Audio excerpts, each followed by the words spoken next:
The grand ballroom of the Mason estate sparkled under crystal chandeliers, their light bouncing off champagne glasses and diamond jewelry. It was the kind of place where the air smelled of expensive perfume, and the soft murmur of conversation was occasionally broken by polite laughter. This was the world of the ultra-wealthy, gathered tonight for the annual Children's Hospital fundraiser, an event where the price of admission could pay a semester of college tuition. And Lisa Zhang knew this all too well. At 21, she moved between these guests with practiced care, balancing a tray of water glasses while dodging elbows and gesturing hands. Though she wore the same black and white uniform as the other servers, there was something different about her, a quiet dignity in how she carried herself, a spark of intelligence in her eyes that suggested she was merely passing through this world, not belonging to it. "Excuse me, coming through," she said softly as she navigated around a circle of women draped in silk and discussing their recent vacations.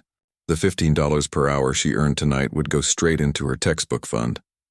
Next semester's organic chemistry book alone would cost more than a week's pay. Lisa checked her watch discreetly. 3 more hours until her shift ended, then back to her tiny apartment to study for tomorrow's exam. Her scholarship at Westmore University covered tuition, but little else. Between classes, this job, and her internship at the university lab, sleep had become a luxury she could rarely afford. "You there, girl with the water," a man's voice cut through the crowd. Lisa turned to see a group of business types near the far wall. One man, tall with silver-streaked dark hair and a perfectly tailored suit that probably cost more than her entire wardrobe, raised his hand impatiently. She recognized him instantly. Robert Harrington, founder of Pinnacle Technologies and 38th on the Forbes billionaire list. His face regularly appeared on business magazines, usually accompanying headlines about his ruthless corporate takeovers or cutting-edge innovations. "Yes, sir, right away," she said, making her way toward the group. This wasn't her first time serving the ultra-wealthy, and she'd learned that invisibility was the best policy. Do the job, be polite, and fade into the background. As she approached, she couldn't help overhearing their conversation. "The problem with universities today," Robert was saying, his voice carrying the confidence of someone never contradicted, "is they're churning out graduates with useless degrees and inflated egos. My company interviewed 20 candidates last month, supposedly the best and brightest, and not one could solve a basic coding problem." The men around him nodded in agreement, eager to align with his perspective. "When I was starting out," he continued, reaching for a glass as Lisa approached with her tray, "we didn't have—" What happened next seemed to unfold in slow motion. A woman in a red dress bumped into Lisa from behind, sending her slightly off balance. She corrected quickly, but not before the tray tilted just enough for water to slosh over the rim of a glass. The cold water splashed directly onto Robert's custom suit sleeve and down onto his Italian leather shoes. The conversation stopped instantly. The circle of men stepped back, leaving Lisa alone facing Robert, whose expression darkened from surprise to anger. "I'm so sorry, sir," Lisa said immediately, placing the tray on a nearby table and grabbing a napkin. "Please let me— Do you have any idea what this suit costs?" Robert's voice was dangerously quiet, but gradually rose with each word. "More than you probably make in 3 months." Lisa felt her cheeks burn as nearby conversations hushed. People were turning to watch. "It was an accident," she said, trying to keep her voice steady. "Someone bumped into me." "I'm very sorry." "An accident," he repeated with a cold laugh. Interesting how accidents seem to happen to people who aren't paying attention to what they're doing. "Tell me, are you always this careless, or is tonight special?" Lisa stood frozen, napkin still extended, acutely aware of the growing audience. She could feel dozens of eyes on her, hear the whispers starting. The woman who had actually bumped into her was nowhere to be seen. No response? Perhaps you don't understand basic English either. Robert looked her up and down with disdain. "Let me guess, and you're working here to pay for your degree in, what, art history? Gender studies? Something equally useless?" One of his companions laughed nervously. Lisa felt something shift inside her. She'd spent years being overlooked, by wealthy classmates who never had to check price tags, by professors who assumed she wouldn't keep up with her coursework while working, by employers who saw her as just another replaceable server. Usually she let it slide off her back, but something about this man's arrogance, his casual cruelty, made her straighten her spine. "Biomedical engineering, actually," she said quietly but clearly, with a minor in molecular biology. Robert blinked momentarily, thrown off his rhythm. Then his eyes narrowed. Ah, and they couldn't find you a lab to wash test tubes in? Or perhaps serving water is more suited to your capabilities? A few guests shifted uncomfortably, but no one intervened. The wealthy protected their own. I apologize again for the accident, sir, Lisa said, managing to keep her voice level despite the trembling in her hands. If you'll provide your dry cleaning information, I'm sure the event company will be happy to cover any costs. She was following protocol perfectly, but Robert wasn't finished. He seemed irritated that she hadn't crumbled under his mockery. Tell me something, he said, leaning slightly closer. How exactly does someone like you end up at Westmore? Isn't that a bit ambitious? Their engineering program is quite selective, I hear. The implication was clear in his tone. She didn't belong there. I earned my place, sir, Lisa replied, a hint of steel entering her voice. Full academic scholarship. A flicker of surprise crossed his face, quickly replaced by skepticism. Well then, that certainly speaks to the declining standards of our educational institutions.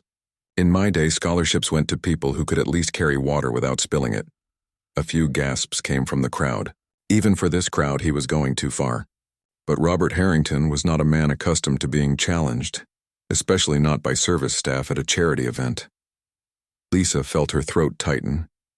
She thought of her mother, who worked double shifts as a nurse to support them after her father died.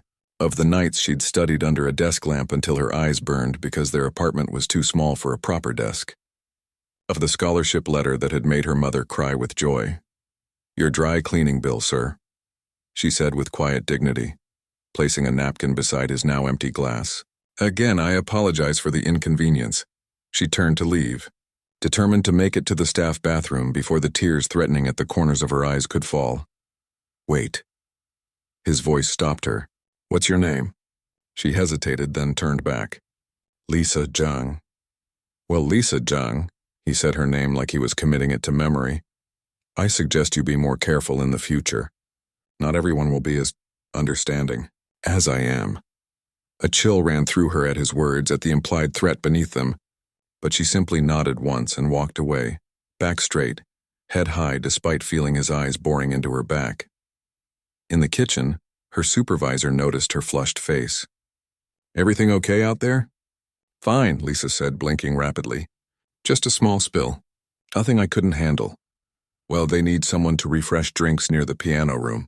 Can you handle that? Lisa nodded, composing herself as she filled a new tray with water glasses. She wouldn't let Robert Harrington ruin her night. She needed this job too badly. As she pushed through the swinging doors back into the main event, Lisa had no idea that the piano room would soon become the stage for a confrontation that would change both their lives. She just knew that for the next 3 hours, she had to keep moving, keep smiling, and above all, stay as far away as possible from the man who had just humiliated her in front of half of the city's elite. What she didn't notice was Robert watching her from across the room, his expression unreadable as he sipped his fresh drink. There was something about her composure, her refusal to be completely cowed, that had caught his attention, and Robert Harrington was not a man who liked puzzles he couldn't solve. The piano room of the Mason estate was a masterpiece of acoustic design. Tall windows draped with midnight blue velvet, hardwood floors that gleamed under soft lighting, and in the center, like a black island in a golden sea, stood the crown jewel, a Steinway concert grand piano worth more than most people's homes. Lisa paused at the entrance, tray balanced perfectly in her hands. The room was quieter than the main hall, with only a handful of guests sipping champagne in hushed conversation. Her eyes fell on the piano, and for a moment everything else faded away. It had been nearly 2 years since she'd touched a proper piano. Not since she'd sold her upright to pay for her mother's medical bills. The community college where she practiced occasionally had cheap electronic keyboards that felt nothing like the real thing, like comparing a child's toy car to a Ferrari. Without thinking, Lisa took a step toward it. The glossy surface reflected the chandelier light like black water. What she wouldn't give for just 5 minutes alone with those keys. See something you like? Lisa startled, nearly spilling the water again. Robert Harrington stood in the doorway, drink in hand, watching her with narrowed eyes. The confrontation from earlier came rushing back, and she straightened her posture.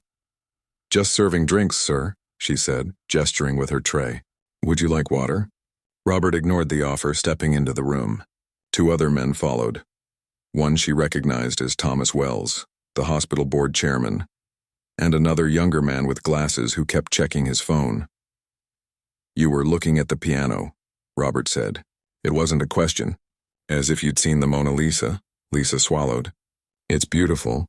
Steinway Model D, isn't it? Something flickered in Robert's eyes. Surprise, perhaps. You know pianos? A little, she admitted, immediately regretting it. She should have stayed quiet, invisible. Rule number 1 of service work. Don't become noticeable. Robert's mouth curved into what might have been a smile, but there was no warmth in it. He walked over to the piano, running his finger along its edge. This piano belonged to Jonathan Mason's mother, he explained to his companions loud enough for Lisa to hear. A concert pianist in her day. Worth about $300,000, I believe. The younger man whistled. That's a lot of money for something that just sits there most of the time. It's not meant to sit there, Lisa said before she could stop herself. The room went quiet. All three men turned to look at her. Thomas with surprise, the younger man with amusement, and Robert with something calculating in his gaze. I'm sorry, she said quickly. I didn't mean to interrupt. No, please continue, Robert said, crossing his arms. Share your expertise on concert pianos with us, Ms. Zhang. The fact that he remembered her name unsettled her. Around them, more guests began to drift into the piano room, drawn by the rising tension between the billionaire and the server. I just meant that instruments are meant to be played, Lisa said, wishing she could disappear. Otherwise, they're just furniture. Robert raised an eyebrow. And I suppose you play? The question hung in the air. Lisa could feel her heart pounding. The smart answer was no.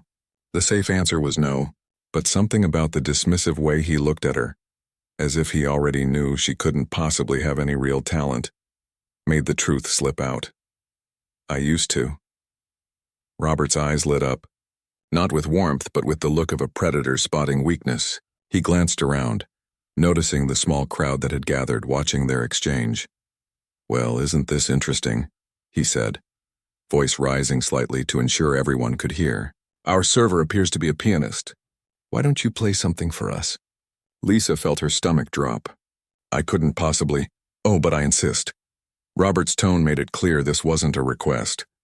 He gestured to the piano with a flourish. Show us what passes for talent in Westmore's scholarship program. The word stung, deliberately chosen to remind everyone of her status. The help, the charity case, the outsider. Lisa glanced toward the door, wondering if she could simply walk away. But her supervisor stood there now, watching with concern. Mr. Harrington, Thomas Wells said quietly, perhaps this isn't appropriate. Nonsense, Thomas, Robert cut him off. I'm simply giving the young lady an opportunity to showcase her abilities. Isn't that what these fundraisers are about? Supporting talent? He turned back to Lisa with a cold smile. Unless, of course, you were exaggerating your skills. More guests were filtering in, drawn by the commotion. Lisa recognized some of them as university donors, people whose connections could help or hurt her future. If she refused now, she'd look like a liar. If she played poorly, she'd confirm every assumption Robert had made about her. Her supervisor caught her eye and gave a small nod, telling her it was okay to participate. Slowly, Lisa set her tray down on a side table. What would you like me to play? She asked quietly. Robert waved his hand dismissively. Surprise us. Nothing too ambitious, of course. Perhaps chopsticks? A few people laughed nervously. Lisa felt her cheeks burn. 6 years of classical training, countless competitions, dreams of Juilliard, all reduced to a children's tune. She walked to the piano, each step feeling heavier than the last. The crowd parted for her, their expressions ranging from curiosity to second-hand embarrassment. No one expected much from her. The piano bench was cool leather against her legs as she sat down. She adjusted it slightly out of habit, then lifted the fall board to reveal the keys, pristine white and black like they were waiting just for her. Lisa placed her hands in her lap for a moment, taking a deep breath. It had been so long. After her father died, after selling her piano, after shelving her music dreams for something practical, she'd forced herself not to think about what she'd lost. Yet her fingers still itched with muscle memory. She glanced up to see Robert watching her, that same cold smirk on his face. He was enjoying this, setting her up to fail, creating entertainment at her expense. Behind him, people were still coming in, filling the room. Someone had even pulled out a phone, probably to record her humiliation. Lisa closed her eyes. She could play something simple, get it over with. Or she could show him exactly who she was. Her hands rose to the keys, hovering for just a second. Then with a deep breath, she began to play. Not chopsticks, not a simple tune. Her fingers found the opening notes of Chopin's Ballad No. 1 in G minor, one of the most technically challenging pieces in the piano repertoire. A piece she'd performed at her last recital before her father's illness changed everything. The first gentle, questioning notes filled the room. Lisa kept her touch light, almost hesitant, as if asking permission from the magnificent instrument. The piano responded like an old friend welcoming her back, each note ringing clear and true. Behind her, she heard a soft murmur of surprise from the crowd, but she didn't look up. The world beyond the piano was fading away as she moved deeper into the piece, her body remembering what her mind had tried to forget. As the composition built from its gentle beginning to more complex passages, Lisa's fingers flew across the keys with growing confidence. The tempo increased, the dynamic swelled, and she leaned into the music, her body swaying slightly with the emotional crescendos. She risked a glance up. Robert's smug expression had vanished, replaced by undisguised shock. Around him, the crowd had grown silent, phones lowered, drinks forgotten in hands. All eyes were on her, but for once Lisa didn't feel the weight of their judgment. She felt the power of their attention. When she reached the thundering climax of the piece, her fingers dancing through the lightning-fast arpeggios and complex cross-hand movements. She wasn't a server anymore. She wasn't a scholarship student or anyone's charity case. She was simply a musician, speaking a language that needed no translation. In these moments at the piano, with music flowing through her like electricity, Lisa remembered who she was before life's hardships had forced her to become practical, to set aside dreams that seemed too expensive. And across the room, watching his plan to humiliate her crumble with each perfect note, Robert Harrington was beginning to realize he had gravely misjudged the young woman he'd dismissed so easily. The look on his face, a mixture of astonishment and something harder to name, told Lisa everything she needed to know. The challenge had backfired spectacularly. And this was only the beginning. The final notes of Chopin's Ballade hung in the air like a spell.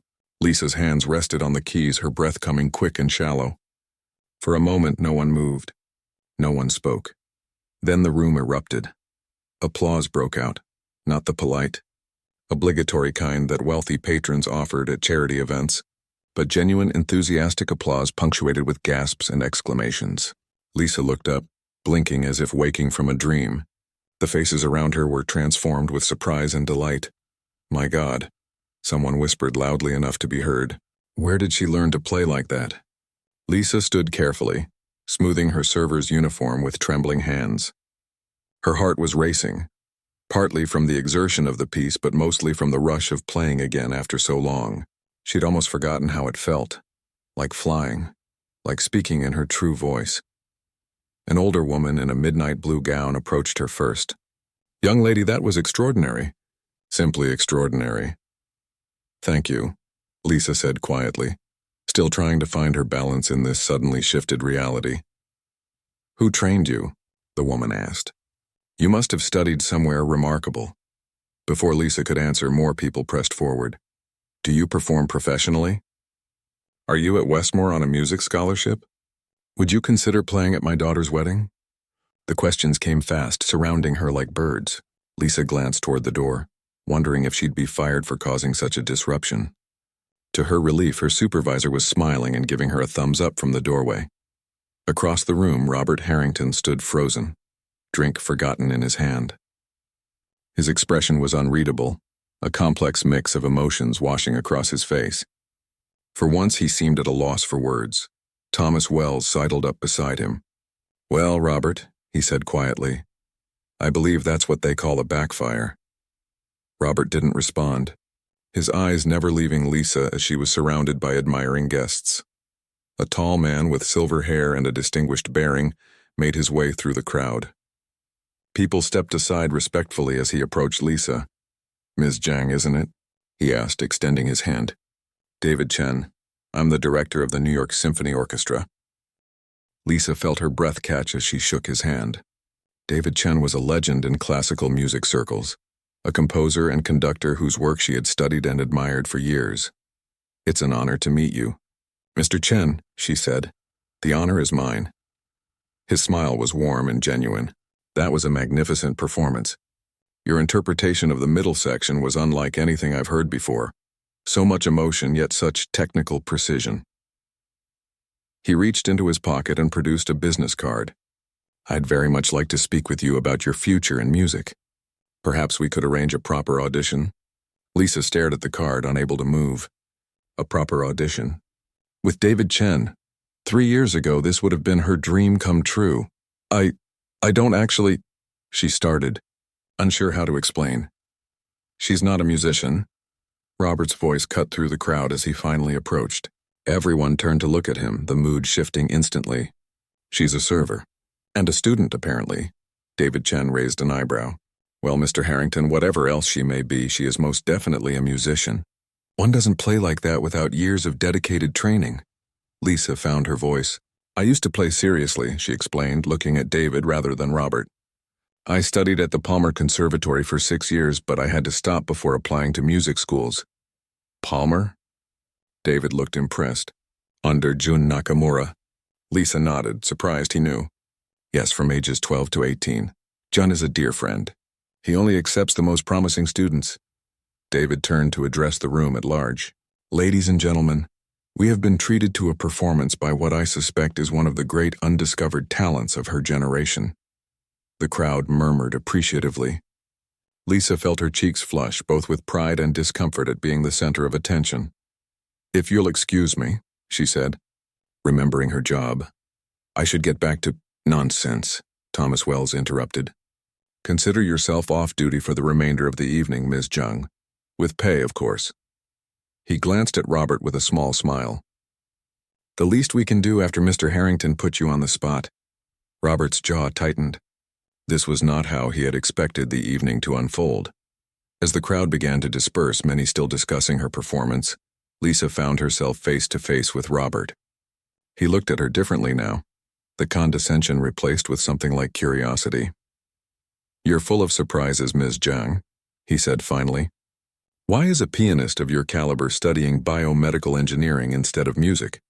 There was no mockery in his tone this time, just genuine confusion. Lisa considered deflecting the question, but something in his expression made her answer honestly. "My father got sick during my senior year of high school," she said, her voice steady despite the painful memories. "Pancreatic cancer. Stage 4 by the time they caught it." Robert's expression softened slightly. "I'm sorry. We had medical bills. A lot of them. And after he died, it was just my mother and me. She's a nurse, but her salary alone wasn't enough." Lisa shrugged, a small gesture that carried the weight of dreams deferred. "Music school doesn't guarantee a stable future. Engineering does. So you gave up your passion for practicality," Robert said slowly. "I made a choice," Lisa corrected him. "Every day people develop new medical technologies that save lives. Maybe if my father had been diagnosed sooner with better equipment." She trailed off. "I want to build things that help people like him." Robert was silent for a moment, studying her face as if seeing her truly for the first time. "Your project at Westmore, what is it?" The question surprised her. "I'm working on a non-invasive early detection system for pancreatic cancer. It's still in early stages, but using biomarkers in saliva and breath samples?" Robert interrupted, his interest clearly piqued. Lisa nodded, surprised by his knowledge. "Yes, exactly." "How did you know?" "Pinnacle Technologies has a biomedical division," he said. "We've been funding similar research." He paused, then added almost reluctantly, "Your approach sounds promising." Before Lisa could respond, David Chen returned, joining their conversation. "I couldn't help overhearing," he said. "Ms. Zhang, there are scholarships, fellowships, ways to pursue both paths if you wish." "Thank you, Mr. Chen," Lisa said sincerely. "But my focus needs to be on my engineering work right now." She glanced down at his business card still in her hand. "Though I appreciate this more than I can say." David nodded, disappointed but understanding. Keep it anyway. Music has a way of calling us back when we least expect it. As David walked away, Robert continued to watch Lisa with that same puzzled expression. You know, he said finally, most people would jump at the opportunity he just offered. A connection to David Chen could launch a concert career overnight. Most people haven't watched someone they love die from a disease that could have been prevented with better technology. Lisa replied simply. Something in Robert's expression shifted, a crack in the armor of arrogance he wore so comfortably. At the risk of stating the obvious, Ms. Zhang, you could do both. The world has enough mediocre engineers. It has very few pianists who can play Chopin like that. The world has enough concert pianists too, she countered. What it doesn't have is enough people working to detect pancreatic cancer before it's too late. She met his gaze directly. Sometimes we have to choose between what we love and what matters most. For once, Robert Harrington seemed genuinely speechless. He opened his mouth to respond, then closed it again, reconsidering. Across the room, Lisa's supervisor caught her eye and gestured subtly, a reminder that, performance or not, she was still on the clock. I should go, she said. Thank you for the opportunity to play. The words held no resentment, just a simple acknowledgement. As she turned to leave, Robert called after her, Ms. Zhang, Lisa. She paused, looking back.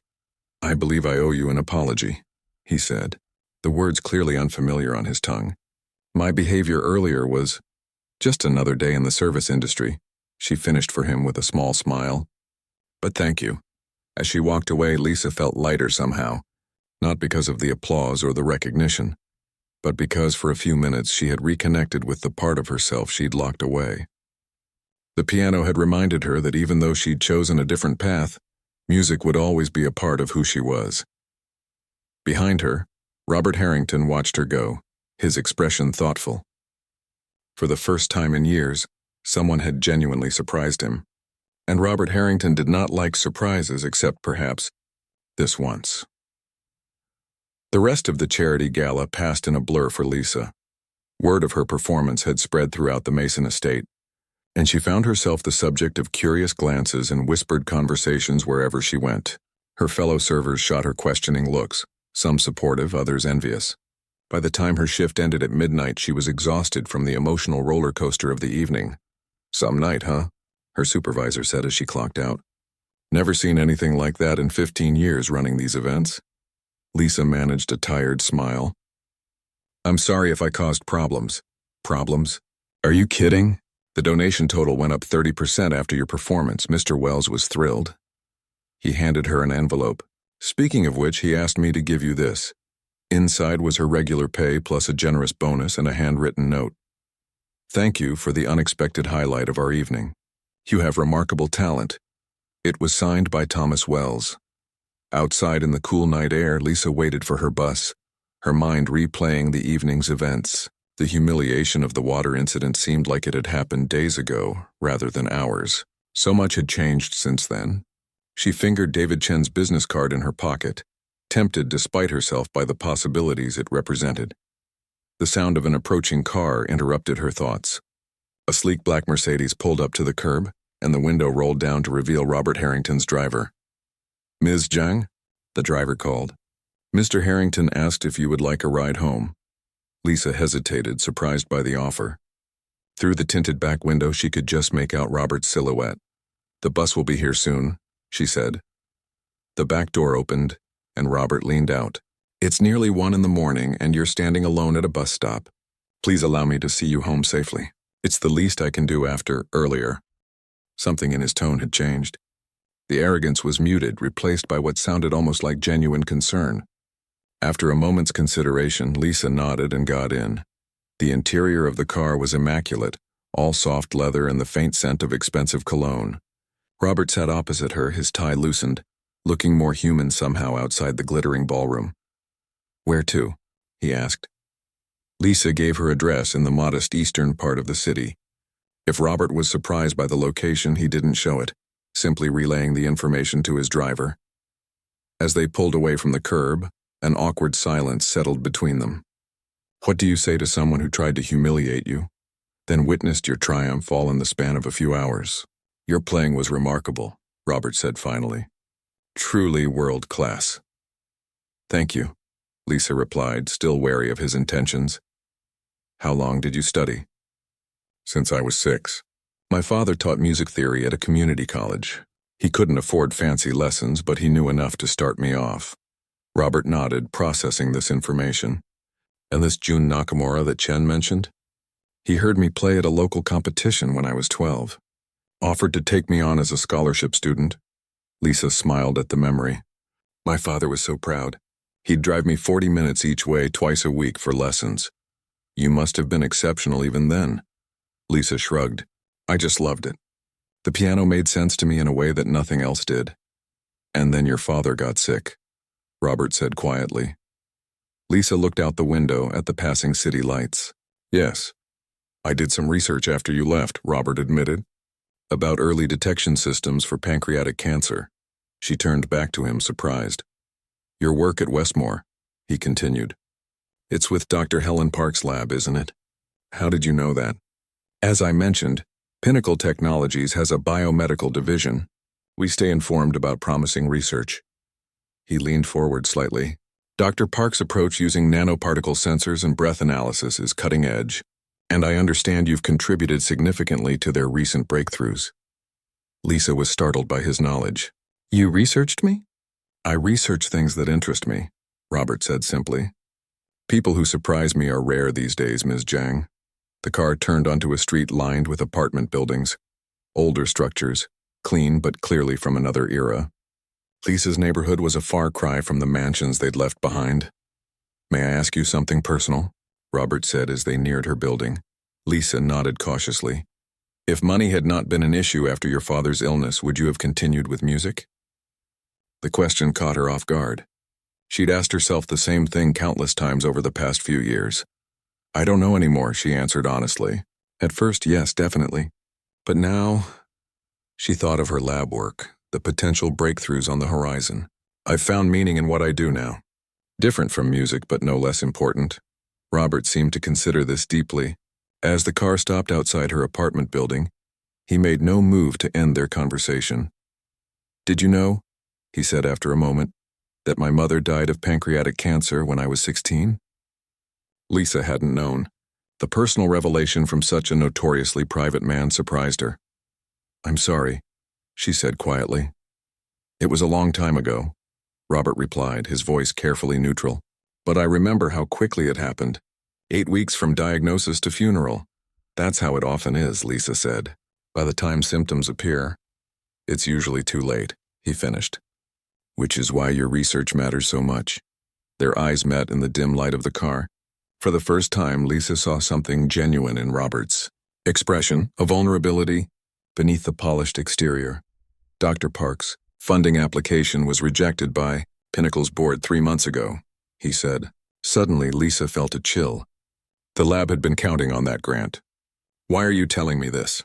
Because I'm going to fix it, Robert said. Tomorrow morning, I'll be overriding the board's decision. Your lab will receive full funding for the next 3 years. Lisa stared at him, speechless. Don't misunderstand, he continued. This isn't charity or an apology. It's an investment in promising research with potential real-world applications. The fact that it's your project is incidental. But the look in his eyes suggested otherwise. Why? Lisa asked. What changed between spilling water on your suit and now? Robert was quiet for a long moment, considering his answer. When I was building Pinnacle, he said finally, everyone told me I would fail, that I was reaching too far, aiming too high, that people like me, from where I came from, didn't belong in that world. He looked at her directly. I forgot what that felt like. To be underestimated, to have to prove your worth at every turn. Lisa hadn't expected this level of self-awareness from him. Your performance tonight, he continued, reminded me of something important. True talent doesn't care about pedigree or connections or the right clothes. It simply is. And it deserves to be supported. The car sat idling outside her building, the moment stretching between them. The funding will come through regardless, Robert added. But I'd like to visit your lab sometime, see the work firsthand. With your permission, Lisa found herself nodding. I think Dr. Park would be thrilled to give you a tour. And what about you? Would you play again sometime? The question seemed to surprise him as much as her. The Steinway at my home hasn't been touched in years. For a moment, Lisa imagined it, returning to music even in some small way while continuing her research. Maybe, she said with a small smile. But only if you promise not to spill anything on me. Robert laughed, a genuine sound that transformed his face. Fair enough. As Lisa stepped out of the car, Robert rolled down his window. Ms. Zhang, Lisa, he called. Thank you for the music tonight. And for the reminder that I'm not always right, he smiled slightly. A lesson I apparently needed. As the car pulled away, Lisa stood outside her building, feeling as though something significant had shifted in the universe. The evening had begun with humiliation and ended with unexpected possibilities. Upstairs in her tiny apartment, she looked at the electric keyboard gathering dust in the corner. After a moment's hesitation, she turned it on and played a few quiet notes. The sound was nothing like the magnificent Steinway, but the feeling, that connection to something larger than herself, was the same. Perhaps, she thought, there was room in her life for both paths after all. Not exactly as she'd once imagined, but something new and unexpected. Something that honored both her father's memory and his love of music. As she finally went to bed, Lisa wondered what would happen next.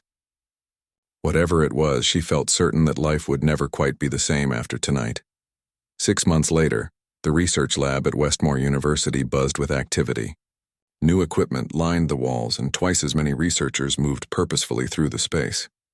In the center of it all stood Lisa, carefully adjusting a complex array of sensors designed to detect microscopic changes in breath compounds. The calibration is still off by 0.03%, she told her lab partner, Raj. We need absolute precision for the clinical trials next month. I've been working on it for 3 days, Raj sighed. Maybe we should ask Dr. Park about reconfiguring the... He stopped mid-sentence, his eyes widening as he looked toward the lab entrance. Lisa turned to see what had caught his attention. Robert Harrington stood in the doorway, dressed more casually than she'd ever seen him. Dark jeans and a simple button-down shirt instead of his usual tailored suit. Around him, the lab fell silent as students and researchers recognized the billionaire whose funding had transformed their project overnight. Mr. Harrington, Dr. Park hurried over to greet him. We weren't expecting you until next week's board presentation. I was in the neighborhood, Robert said, though his gaze found Lisa immediately. Thought I'd see how things are progressing firsthand. Dr. Park beamed, clearly delighted by the surprise visit. Of course. We'd be happy to show you around. The advances we've made thanks to Pinnacle's funding are remarkable. Lisa, would you mind giving Mr. Harrington a tour? You're the most familiar with the sensor calibration challenges. Lisa nodded, setting down her tools. She'd seen Robert several times over the past months, formal meetings about the research, a few dinners with Dr. Park and the university president. Each time he'd been unfailingly professional, with only small moments that hinted at their unusual connection. This way, Mr. Harrington, she said, leading him through the lab. As they walked, Lisa explained their progress in simple terms, pointing out the improvements made possible by his company's funding. The early detection system had evolved significantly, becoming more sensitive and accurate with each refinement. We're detecting markers at concentrations 5 times smaller than previous methods, Lisa explained, pride evident in her voice. In our preliminary testing, we're identifying pancreatic abnormalities an average of 11 months earlier than conventional approaches. 11 months, Robert repeated quietly. That's the difference between a death sentence and a fighting chance. Exactly. Lisa paused at a computer displaying complex molecular models. We're starting clinical trials next month with actual patients. If the results match our projections, she allowed herself a small smile. Well, we'll be changing a lot of lives. Robert nodded, taking it all in. Your father would be proud, he said softly, so only she could hear. The simple statement caught her off guard. In their previous interactions, they'd carefully avoided mentions of family or anything too personal. This felt different, like crossing an invisible boundary. Thank you, she replied after a moment. That means more than you know. They continued the tour, discussing technical details and future applications. As they reached a quieter corner of the lab, Robert changed the subject unexpectedly. I'm hosting a fundraiser for the Cancer Research Foundation next Saturday, he said. At my home. I heard about that, Lisa nodded. Dr. Park mentioned she was attending. I was hoping you might attend as well. He paused. Not as a server this time. Lisa smiled at that. I figured that much. Actually, Robert continued, seeming slightly less sure of himself than usual, I was wondering if you might consider playing. The Steinway I mentioned, it's finally been tuned. Lisa felt a flutter of surprise. You're asking me to perform? Only if you want to, he added quickly. No pressure. Completely different circumstances from last time. The memory of that night, the humiliation followed by vindication, seemed both recent and distant, like something from another life. I don't know, she hesitated. I haven't played seriously in months. This wasn't entirely true. After that night at the Mason estate, Lisa had slowly returned to the piano, first on her old keyboard, then on the grand pianos in Westmore's music building during off hours. The love for it had never really left her, just gone dormant for a while. Think about it, Robert said. The offer stands either way. As they finished the tour, Dr. Park rejoined them, eager to discuss future funding and expansion plans. Lisa excused herself to return to her work, leaving them to talk business. Later that evening, as she practiced on the upright piano she'd recently purchased for her new apartment, a significant upgrade from her old keyboard, made possible by her research stipend, Lisa considered Robert's invitation, playing at his home. For his guests, it would be a statement. A closing of a circle that began with him trying to embarrass her and ended with him showcasing her talent. The symmetry appealed to her, but something else gave her pause. Over these months, as they'd navigated their strange new dynamic, not quite friends, definitely not enemies, something undefined, she'd seen real change in Robert. Not just in how he treated her, but in how he approached his philanthropy, his business decisions, even how he spoke to service staff whenever they met at restaurants or events. It was as if their encounter had cracked something open in him, some long-buried capacity for humility and growth. She didn't want to be just a symbol of that change. She didn't want to be the former server who now entertained his guests like a curiosity. The following morning, Lisa made her decision. She called Robert's office and left a message with his assistant. Saturday evening arrived warm and clear. Robert's home was exactly what you'd expect from a tech billionaire. A modernist masterpiece of glass and stone perched on a hillside overlooking the city. Cars lined the winding driveway as guests in evening wear made their way inside. Lisa arrived early, dressed in a simple but elegant blue dress, a far cry from the server's uniform she'd worn the first time they met. Robert greeted her at the door himself, surprise evident on his face. You came, he said. I got your message about not performing, so I wasn't sure if you'd attend at all. I wanted to support the cause, Lisa replied. And see this famous Steinway? He led her through the house to a large open room where the Steinway grand piano sat on a slightly raised platform. It was indeed beautiful, perhaps even finer than the one at the Mason estate. It was my mother's, Robert explained quietly. She loved music. After she died, my father couldn't bear to hear it played. When he passed, I kept it, but he ran his hand along its polished surface. It's been silent for too long. Lisa felt something shift in her understanding of him. That's why you reacted so strongly when I said instruments aren't meant to just sit there. Robert nodded. It felt like an accusation, though you couldn't have known. Guests began to filter into the room. Dr. Park arrived with her husband, waving enthusiastically when she spotted Lisa. David Chen was there too, greeting her warmly. Still not playing professionally, I see, he said with a smile. Though I hear your research is groundbreaking. It's getting there, Lisa replied modestly. As the house filled with guests, Robert took to the small stage to welcome everyone and explain the purpose of the evening.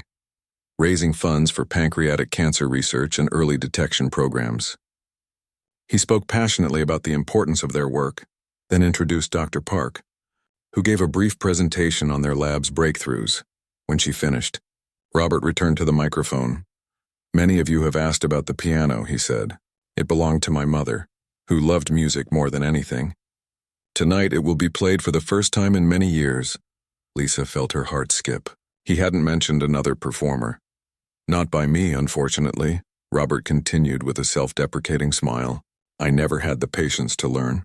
Instead, I've hired a professional pianist from the symphony to perform throughout the evening. He introduced a young man who took his place at the piano and began to play a gentle Debussy piece. The sound filled the room beautifully. As the crowd dispersed to mingle, Robert made his way back to Lisa. I respected your decision, he said quietly. This isn't about putting you on display. Thank you, she replied, genuinely touched by his consideration. Later, as the evening wound down and guests began to leave, Lisa found herself drawn back to the piano. The hired pianist had finished for the night and the instrument sat silent again. May I? She asked Robert, who stood nearby talking with Dr. Park. He nodded, a smile spreading across his face. Lisa sat down at the keys, feeling their cool smoothness beneath her fingers. Without fanfare, she began to play, not a technically challenging piece meant to impress, but Beethoven's Für Elise, simple and beautiful. The remaining guests turned to watch, conversations trailing off. Dr. Park beamed with pride at her star researcher.